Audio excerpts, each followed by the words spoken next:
Hello friends, I am doctor A के ओझा। आज मैं एनसीईआरटी पॉडकास्ट के माध्यम से आपको बहुत ही सुंदर चीज़ बताने जा रहा हूँ। आज का जो टॉपिक है वो एनसीईआरटी क्लास 6 हिस्ट्री से लिया गया है, इतिहास से लिया गया है। चैप्टर है आवर पास्ट यानी हमारा अतीत। इसका चैप्टर 8 आज हम आपके सामने लेके आए हैं। इसमें प्राचीन भारत में किस तरह से हमारे गांव खुशहाल हुआ करते थे और शहर समृद्ध हुआ करते थे, इसी पर चर्चा है। और इसलिए इस टॉपिक का नाम ही दिया गया है वाइटल विलेजेस थ्रिविंग टाउन्स, यानी खुशहाल गांव और समृद्ध शहर। और इसमें बहुत ही चीज़ों पर चर्चा की गई है। सबसे पहले मैं ये चाहता हूँ कि आपको ये समझा दूँ कि इस टॉपिक में हम किन किन चीज़ों पर चर्चा करने जा रहे हैं, और यह इसके बाद इस पर एक एक करके आपसे मैं चर्चा करूँगा। इसमें जो ये चैप्टर स्टार्ट हो रहा है वह एक लोहार की दुकान पर प्रभाकर है और वहाँ से ही शुरू हो रही है। फिर इसमें आयरन टूल्स एंड एग्रीकल्चर यानी लोहे का औजार और खेती की चर्चा आई हुई है। साथ ही साथ कृषि उत्पादन बढ़ाने के लिए उठाए गए जो अन्य कदम हैं, जैसे सिंचाई पर, इसमें बहुत ही सुंदर तरीके से चर्चा किया गया है। साथ अब गांव में कौन रहते थे इस बात पर इसमें चर्चा है। और इसी के साथ साथ इसी में आपको संगम लिटरेचर के बारे में भी चर्चा है, जो कि अर्लीस्ट तमिल कंपोजिशन है, यानी प्राचीनतम तमिल रचनाएं हैं। यह 2300 वर्ष पहले की है। इस पर भी बहुत ही सुंदर चर्चा की गई है। इस एनसीईआरटी पॉडकास्ट में आपको हम बताएंगे finding out about cities stories travellers, यानी कि नगर क्या कहती हैं। और इसमें यात्रा विवरण, मूर्तिकलाएँ और पुरातत्व के बारे में बताया गया है। बीच में बहुत ही सुंदर एक कहानी आई है, द क्लेवर पुअर मैन की, एक निर्धन की चतुराई की ये कहानी है। तो इस पर हम लोग आपसे चर्चा करेंगे। फिर इसमें हम लोग स्टोरी ऑफ बेरी गाजा के बारे में पढ़ेंगे, जो कि ग्रीक नेम है, और ये भ्रौच शहर को ही वो लोग ग्रीक लोग, यूनानी लोग बेरी गाजा बोलते थे। फिर इसमें हम क्वाइंस के बारे में हम चर्चा करेंगे, जो पंचमार्क क्वाइंस है, आहत सिक्के, इन सब चीज़ों के बारे में। और भी उस समय विनिमय के जो अन्य साधन थे, यानी कि अदर मीन्स ऑफ एक्सचेंज, उस पर हम चर्चा करेंगे। साथ ही साथ इसमें सिटीज विथ मेनी फंक्शंस, यानी नगर और उसके अनेक गतिविधियों के बारे में चर्चा करेंगे। क्राफ्ट्स एंड क्राफ्ट्स पर्सन, यानी शिल्प और शिल्पकार के बारे में आपसे चर्चा होगी। इस एनसीईआरटी पॉडकास्ट में जो NBPW यानी नॉर्दर्न ब्लैक पॉलिश वेयर, उत्तरी काले चमकीले मृदभांड के बारे में चर्चा होगी। साथ ही साथ rules of spinning and weaving, यानी कि सूत काटने और बुनने के नियम की चर्चा है। इसमें अरिकमेडु के बारे में भी चर्चा है। और साथ ही साथ इसमें हम इस बात पर चर्चा करेंगे किस तरह से प्राचीन भारत में हम लोगों का जो प्राचीन भारत का कांटेक्ट रोम से हुआ करता था, उसके बहुत सारे एग्जाम्पल्स हैं उसमें है। इसमें हम लोग आपको एम्फी थिएटर यानी रंगमहल, और साथ ही साथ एक्विडक्ट जो है, जलवाही सेतु के बारे में भी चर्चा किया जाएगा। तो ये बहुत ही इंटरेस्टिंग टॉपिक है और यह सभी के लिए बहुत ही उपयोगी है, लेकिन मूलतः उन बच्चों के लिए जो कि किसी कॉम्पिटिटिव एग्जामिनेशन की तैयारी कर रहे हैं, उनके लिए बहुत ही ये पॉडकास्ट इम्पोर्टेंट है। इसमें बस आपको हेडफोन लगा लेना है और इसको बहुत आराम से सुनिए। और जो भी इसमें चीज़ों की चर्चा हुई है, वो किसी भी कॉम्पिटिटिव परीक्षाओं में या जीके में, जनरल स्टडी में, जनरल नॉलेज में बार बार क्वेश्चंस पूछे जाते हैं। तो इसी व्यू से इसको तैयार किया गया है। जो भी बच्चे civil services, ISPCS, one day examination, bank और SSC, रेलवे की तैयारी कर रहे हैं, उनके लिए बहुत उपयोगी है। और जो बच्चा क्लास 6 का है, उसका तो ये टॉपिक ही है, तो उसके लिए भी बहुत इम्पोर्टेंट है। और हम आम जनता के लिए भी जो भारतीय सभ्यता संस्कृति के बारे में रुचि रखता है, उसके लिए भी ये बहुत इम्पोर्टेंट है। जो टीचर्स हैं, रिसर्च स्कॉलर्स हैं, उनके काम की चीज़ है। इसीलिए पॉडकास्ट के माध्यम से इसको बनाया जा रहा है। इसमें चेहरा तो नहीं दिखाई देगा, लेकिन आप इसको स्पष्ट से समझ सकते हैं। तो आइए हम टॉपिक को शुरू करते हैं। देखिए, सबसे पहले ये टॉपिक का नाम ही है आपको वाइटल विलेजेस थ्रिविंग टाउन्स यानी खुशहाल गांव और समृद्ध शहर, ये देख सकते हैं। और इसी पर हम यहाँ पर लोहार की दुकान पर प्रभाकर है, देखिए ये प्रभाकर लड़का है और ये लोहार की दुकान पर है। थोड़ा इसके बारे में हम पढ़ते हैं और आपको ये मैं समझाना चाहूँगा कि इसके एक एक मैं सेंटेंस को पढ़ूंगा और आपसे उस पर चर्चा करूंगा ताकि कहीं कोई अधूरा न रह जाए। प्रभाकर लोहारों को काम करते देख रहा था। एक छोटी सी बेंच पर कुल्हाड़ी और हंसिया जैसे कुछ औजार बेचने के लिए रखे थे। दूसरी ओर भट्ठी जल रही थी। औजार बनाने के लिए दो लोग लोहे की एक छड़ को गरम कर उसे पीट रहे थे। प्रभाकर को यह सब बड़ा मज़ेदार लग रहा था। अब हम चर्चा करेंगे लोहे के औजार और खेती के बारे में, क्योंकि जब लोहे का प्रयोग हुआ तो भारत में या विश्व में एक क्रांतिकारी परिवर्तन आया। तो हम थोड़ा इसके बारे में हम चर्चा करने जा रहे हैं। देखिए लोहे का बाजार और खेती, और देखिए इसको हम हाईलाइट कर देते हैं ताकि आपका कंसंट्रेशन इस पर आ जाए। ठीक है, तो अब देखिए लोहे का प्रयोग आज एक आम बात है।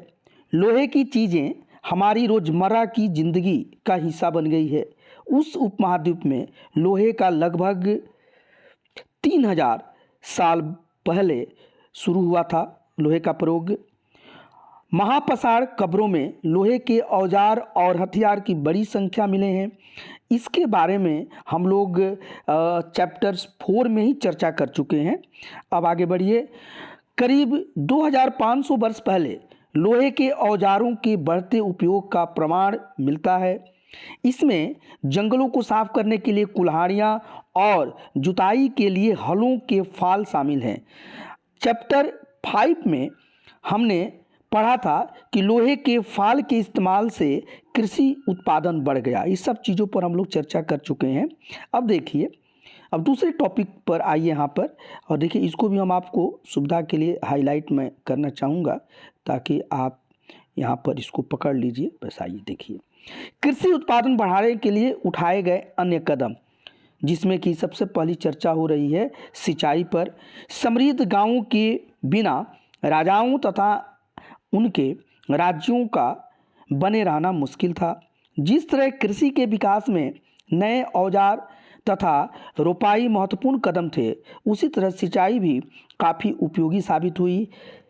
इस समय सिंचाई के लिए नहरें, कुएं, तालाब तथा कृत्रिम जलाशय बनाए गए। तो देखिए उस समय प्राचीन भारत में सिंचाई के लिए इस सब चीज़ का उपयोग होता था। हालांकि आज भी इसका हम लोग उपयोग करते हैं। तो इसमें है कि सिंचाई के लिए नहरें, कुएं, तालाब तथा कृत्रिम जलाशय बनाए गए थे।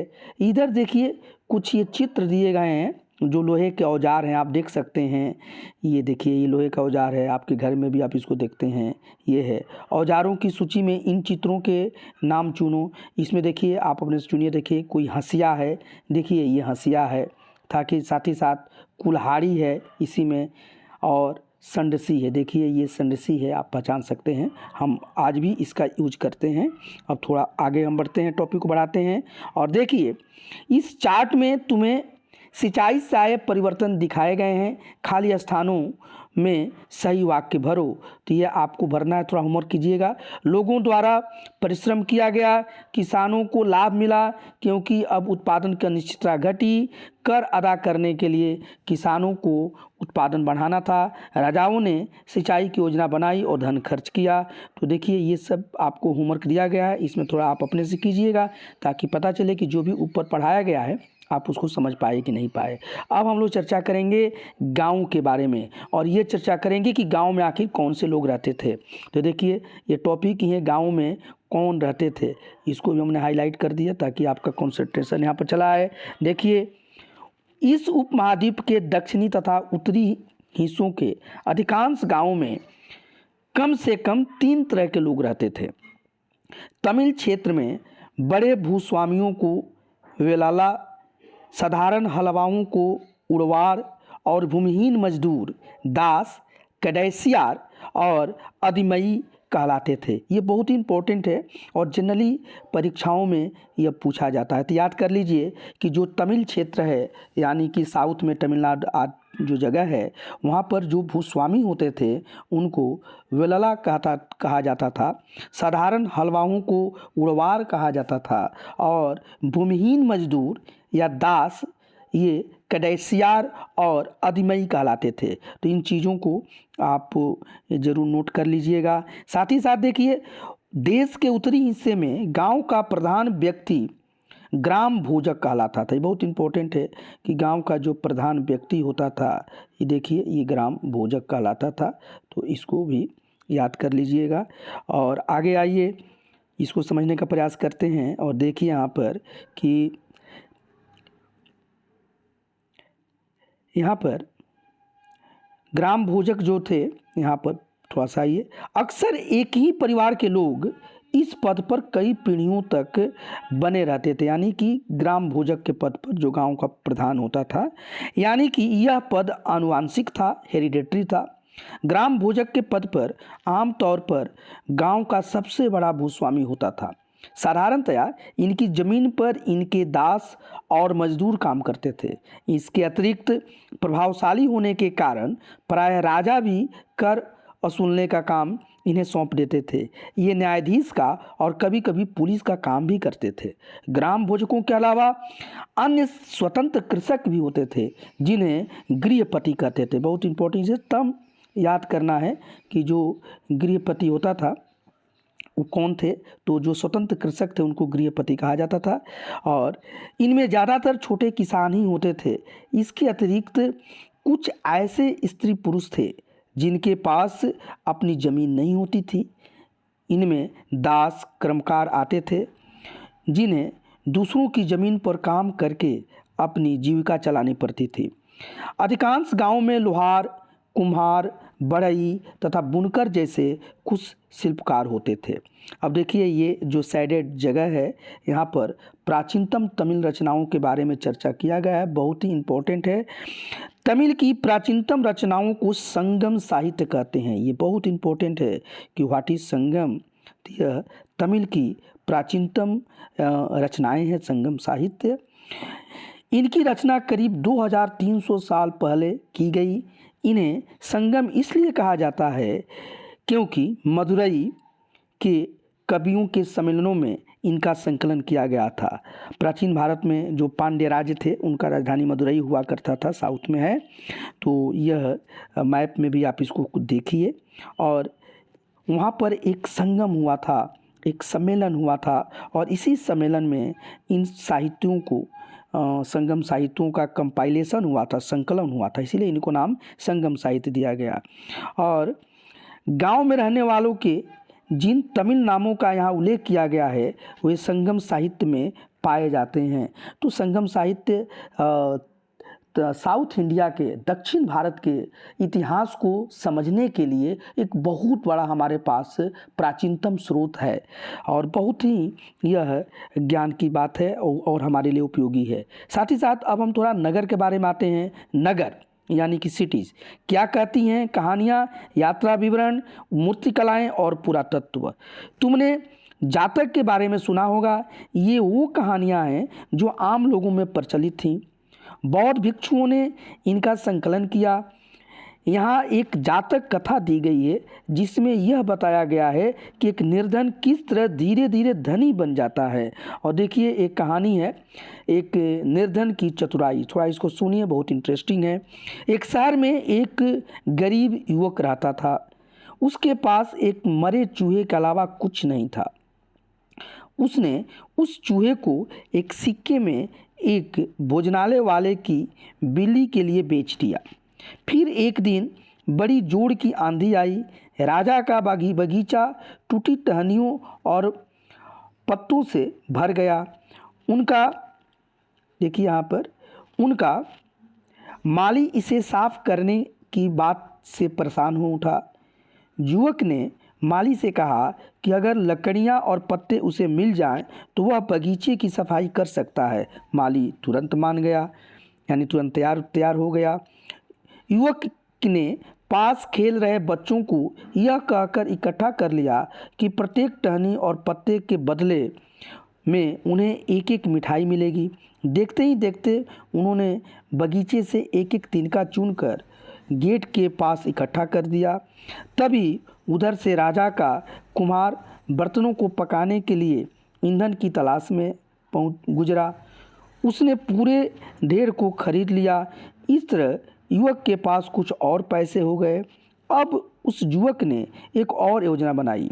एक बड़े बर्तन में पानी भरकर वह नगर के द्वार पर गया और वहाँ उसने घास काटने वाले 500 लोगों को पानी पिलाया। खुश होकर उन लोगों ने कहा, तुमने हमारे लिए इतना अच्छा काम किया, बताओ अब हम तुम्हारे लिए क्या कर सकते हैं।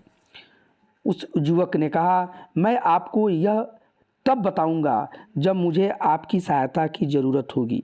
उसके बाद उसने एक व्यापारी से दोस्ती की। एक दिन उस व्यापारी ने बताया, कल एक घोड़े का व्यापारी 500 घोड़ों के साथ शहर में आ रहा है। यह सुनकर उस युवक ने उन घास काटने वालों के पास जाकर कहा, कृपया तुम सब एक एक घास का गट्ठर मुझे दे दो और अपनी घास तब तक मत बेचो जब तक मेरी न बिक जाए। उसने उसे घासों के 500 गट्ठर दे दिए। जब घोड़े के व्यापारी को कोई भी घास न मिली तो उसने इस युवक की घास 1000 सिक्के में खरीद ली। इस कहानी में आए व्यक्तियों के व्यवसाय की सूची बनाइए।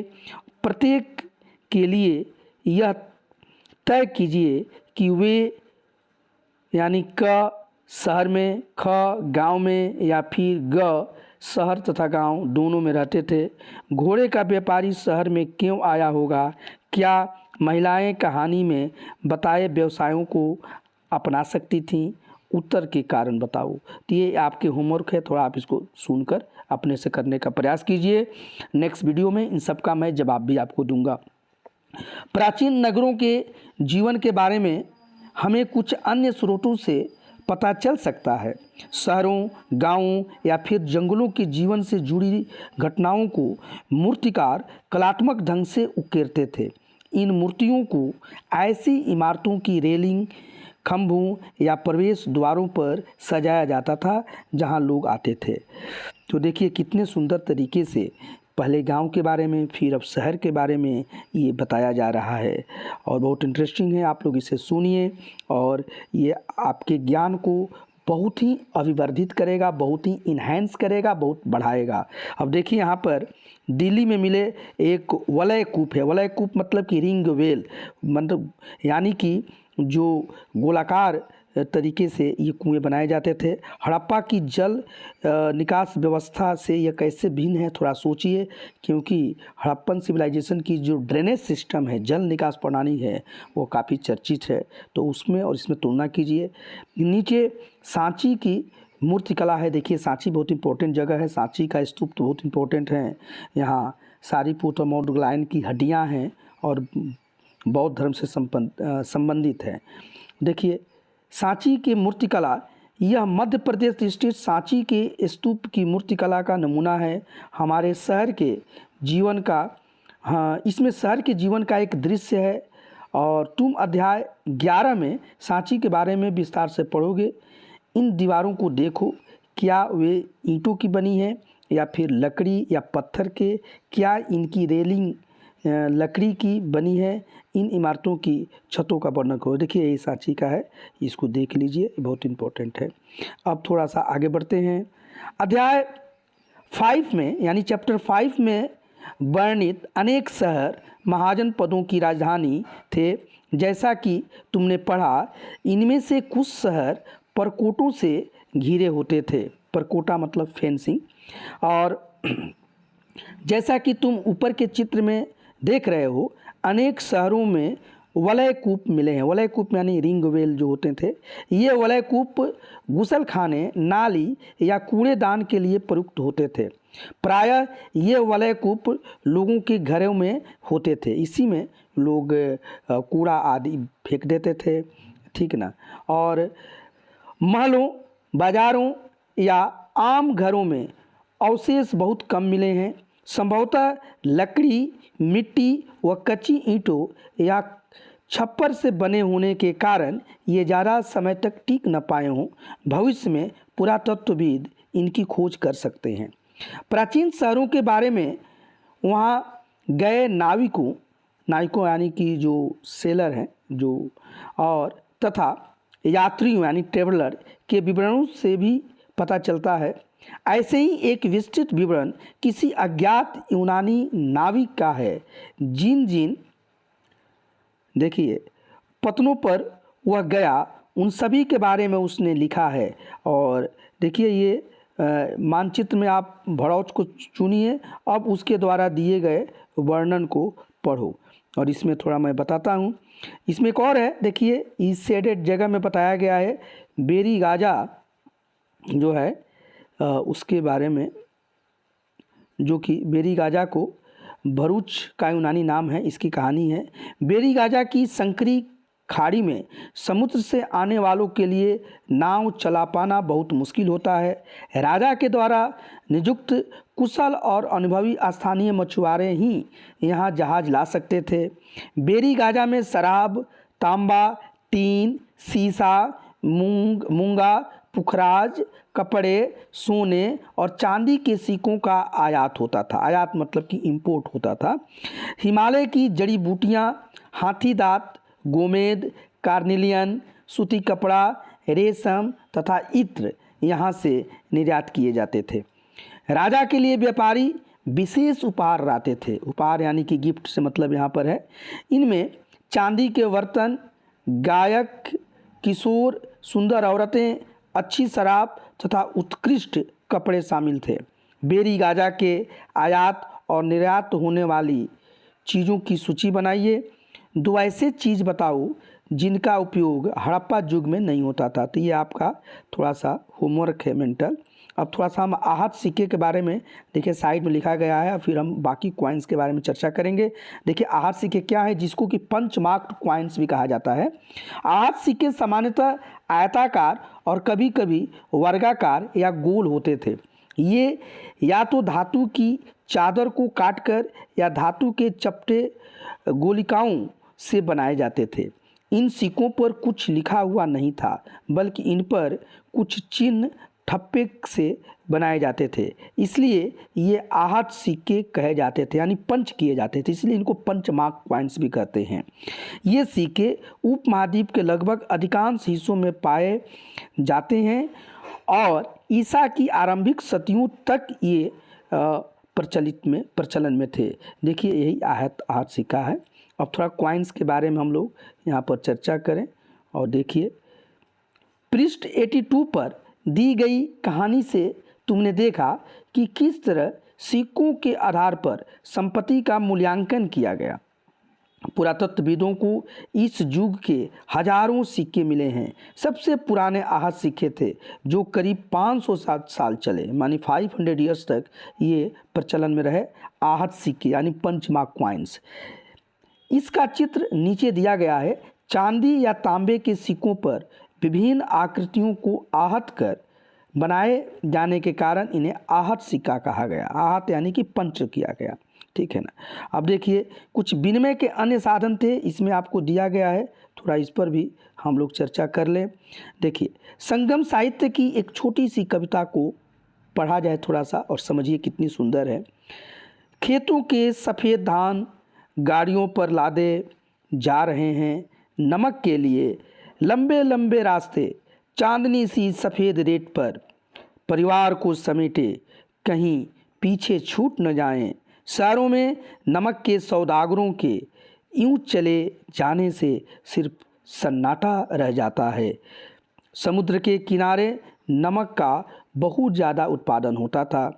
व्यापारी किस चीज़ में इसका विनिमय करते थे, वे किस तरह यात्रा कर रहे हैं, ये आप इस कविता से समझ सकते हैं। अब थोड़ा नगर के बारे में और नगर के अन्य अनेक गतिविधियों के बारे में हम लोग चर्चा करें, क्योंकि नगर जो होते थे वो अनेक गतिविधियों के केंद्र हुआ करते थे। तो ये चीज़ हमें यहाँ पर ये समझना है। अब देखिए हाईलाइट कर देते हैं, नगर जो है अनेक गतिविधियों के केंद्र हैं, तो इसको कर लीजिए, थोड़ा समझ लीजिए कि नगर अनेक गतिविधियों के केंद्र। अक्सर नगर कई कारणों से महत्वपूर्ण हो जाते थे। उदाहरण के लिए मथुरा को देखो, ये मानचित्र 7 पर पृष्ठ 105 में है, आप किताब सामने खोल के इसको देख सकते हैं। यह 2500 साल से भी ज़्यादा समय से एक महत्वपूर्ण नगर रहा है। और देखिए यहाँ पर मथुरा के बारे में चर्चा है। आजकल तो मथुरा बहुत चर्चा में है, क्योंकि यह यातायात और व्यापार के 2 मुख्य रास्तों पर स्थित था। इनमें से एक रास्ता उत्तर पश्चिम से पूरब की ओर और दूसरा उत्तर से दक्षिण की ओर जाने वाला था। शहर के चारों ओर किलेबंदी थी। इनमें अनेक मंदिर थे। आसपास के किसान तथा पशु पालक शहर में रहने वालों के लिए भोजन जुटाते थे। मथुरा बेहतरीन मूर्तियां बनाने का केंद्र था। ये बहुत इंपॉर्टेंट है कि मथुरा उस समय प्राचीन काल में मथुरा, बाद में और फिर गंधार भी हुआ, ये मूर्ति कला का केंद्र थे। तो मथुरा बेहतरीन मूर्तियां बनाने का केंद्र भी था। लगभग 2000 साल पहले मथुरा कुषाणों की दूसरी राजधानी बनी। बहुत इंपॉर्टेंट बात है कि लगभग 2000 साल पहले कुषाणों ने मथुरा को अपनी सेकेंड कैपिटल बनाया, दूसरी राजधानी बनाया। इसके बारे में तुम अगले अध्याय में पढ़ोगे। मथुरा एक धार्मिक केंद्र भी रहा है। यहाँ बौद्ध विहार और जैन मंदिर भी मिले हैं। यह कृष्ण भक्ति का एक महत्वपूर्ण केंद्र था। तो मथुरा के बारे में देख लिए। मथुरा में प्रस्तर खंडों तथा मूर्तियों पर अनेक अभिलेख मिले हैं। आमतौर पर ये संक्षिप्त अभिलेख हैं जो स्त्रियों तथा पुरुषों द्वारा मठों या मंदिरों को दिए जाने वाले दान का उल्लेख करते हैं। प्रायः शहर के राजा, रानी, अधिकारी, व्यापारी तथा शिल्पकार इस प्रकार के दान करते थे। उदाहरण के लिए मथुरा के अभिलेख में सुनारों, लोहारों, बुनकरों, टोकरी बुनने वालों, माला बनाने वालों तथा इत्र बनाने वालों का उल्लेख है। मथुरा के लोगों के व्यवसाय की एक सूची आप बना सकते हैं। एक ऐसा व्यवसाय का नाम आप बताइए जो हड़प्पा में नहीं था। यानी कि आप जब ये तैयारी कर रहे हैं तो थोड़ा सा हड़प्पा को भी तुलनात्मक अध्ययन करके इसको पढ़ना चाहिए और उसका कंपेरिजन कीजिए। अब देखिए, अब यहाँ पर थोड़ा सा हम आपसे बात करेंगे शिल्प तथा शिल्पकार के बारे में, लेकिन उसमें थोड़ा सा मैं एक चर्चा करूँगा उत्तरी काले चमके पात्र, जिसको कि MBPW कहा गया है। और ये बहुत इंपॉर्टेंट है, परीक्षाओं में इस पर फोकस किया जाता है, पूछा जाता है। ये एक कठोर चाक निर्मित धातु की तरह दिखने वाले तथा चमकदार काली सतह वाले पात्र हैं, यानी बर्तन हैं, मिट्टी के बर्तन हैं। जिसे मृदभांड भी कहते हैं। इसे बनाने के लिए कुम्हार मिट्टी के बर्तनों को भट्ठों पर उच्च तापमान पर रखते थे, जिसके परिणाम स्वरूप इन बर्तनों की बाहरी सतह काली हो जाती थी और इस पर एक पतली काली लेप भी लगाई जाती थी, जो इस बर्तन को शीशे जैसे चमक प्रदान करते थे और इसीलिए इसको उत्तरी काले चमके पात्र या चमकीले मृदभांड NBPW कहा गया है। अब थोड़ा सा हम पढ़ें यहाँ पर शिल्प तथा शिल्पकारों के बारे में। देखिए, और ये देखिए, इसको मैं हाईलाइट कर देता हूँ कि आपका यहाँ पर कंसंट्रेशन आएगा। देखिए, पुरातत्वों से शिल्पों के नमूने मिले हैं। इनमें मिट्टी के बहुत ही पतले और सुंदर बर्तन मिले हैं, जिन्हें उत्तरी काले चमकीले पात्र कहा जाता है, क्योंकि ये ज़्यादातर उपमहाद्वीप के उत्तरी भाग में मिले हैं। ध्यान रहे कि अन्य दूसरे शिल्पों के अवशेष नहीं बचे होंगे। जैसे कि विभिन्न ग्रंथों से हमें पता चलता है कि कपड़ों का उत्पादन बहुत महत्वपूर्ण था। उत्तर में वाराणसी और दक्षिण में मदुरई इसके प्रसिद्ध केंद्र थे। ये याद कर लीजिएगा कि कपड़े के लिए उत्तर में बनारस जो बहुत इंपॉर्टेंट, काशी भी कहा जाता है, वाराणसी, और दक्षिण में मदुरई इसके प्रमुख केंद्र हुआ करते थे।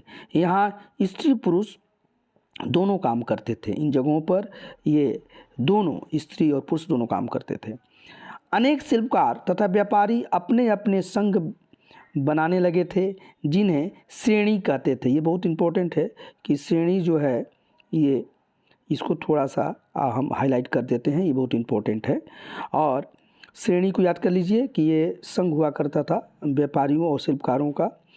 शिल्प शिल्पकार की श्रेणियां का काम प्रशिक्षण देना, कच्चा माल उपलब्ध कराना तथा तैयार माल का वितरण करना था, जबकि व्यापारियों की श्रेणियां व्यापार का संचालन करती थी। श्रेणियां बैंकों के रूप में काम करती थी, जहां लोग पैसे जमा रखते थे। इस धन का निवेश लाभ के लिए किया जाता था, उससे मिले लाभ का कुछ हिस्सा जमा करने वालों को लौटा दिया जाता था या फिर मठ आदि धार्मिक संस्थानों को दिया जाता था। तो ये है। एक और आपको सूत काटने और बुनने के नियम के बारे में देखिए यहाँ पर बताया गया है और ये पढ़ना ज़रूरी है, इसलिए इसको मैं आपके ध्यान में ला रहा हूँ कि ये सूत काटने और बुनने के नियम यानी स्पाइनिंग और वीविंग के जो रूल्स हैं उस पर हम चर्चा करने जा रहे हैं। तो स्पिनिंग और वीविंग देखिए, ये नियम अर्थशास्त्र के हैं। अध्याय 7 में यानी चैप्टर 7 में अर्थशास्त्र का उल्लेख किया गया है। इनमें वर्णित किया गया है कि किस प्रकार एक विशेष पदाधिकारी की देखरेख में कारखानों में सूत की कटाई और बुनाई की जाती थी।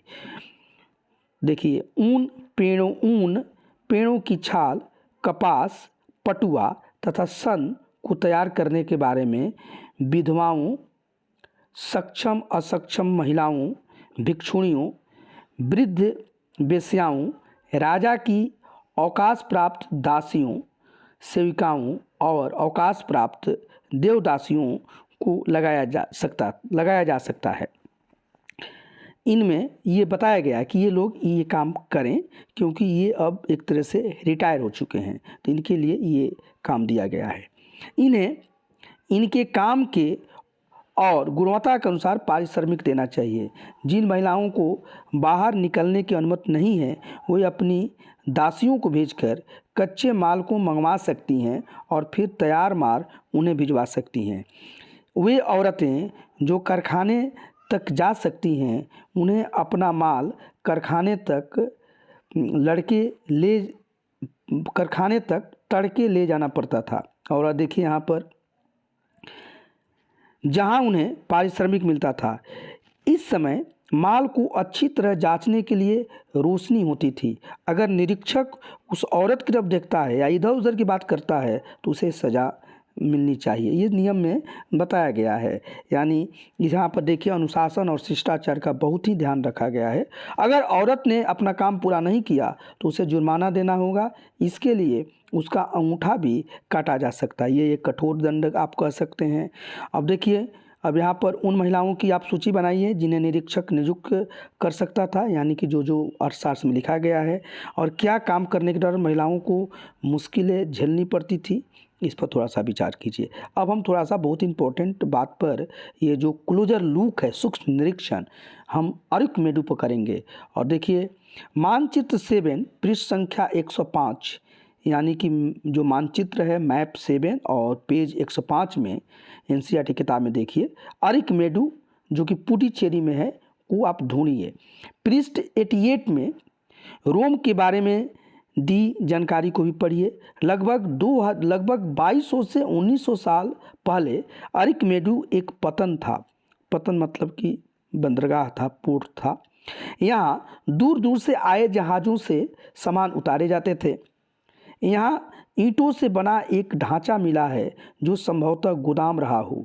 यहाँ भूमध्य सागरीय क्षेत्र के एम्फोरा जैसे पात्र मिले हैं। इसमें शराब या तेल जैसे तरल पदार्थ रखे जा सकते थे। इनमें दोनों तरफ से पकड़ने के लिए हत्थे लगे हैं। साथ ही यहाँ एरेटाइन जैसे मुहर, लाल चमकदार बर्तन भी मिले हैं। इन्हें इटली के एक शहर के नाम पर एरेटाइन पात्र के नाम से जाना जाता है। इसे मुहर लगे सांचे पर गीली चिकनी मिट्टी को दबाकर बनाया जाता था। और देखिए यहाँ पर कुछ ऐसे बर्तन भी मिले हैं जिनका डिजाइन तो रोम का था किंतु वे यहीं बनाए जाते थे। यहाँ रोम लैंप, शीशे के बर्तन तथा रत्न भी मिले हैं। यहाँ पर आप ये सब देखिए। और देखिए साथ ही छोटे छोटे कुंड मिले हैं जो संभवतः कपड़े की रंगाई के पात्र रहे होंगे।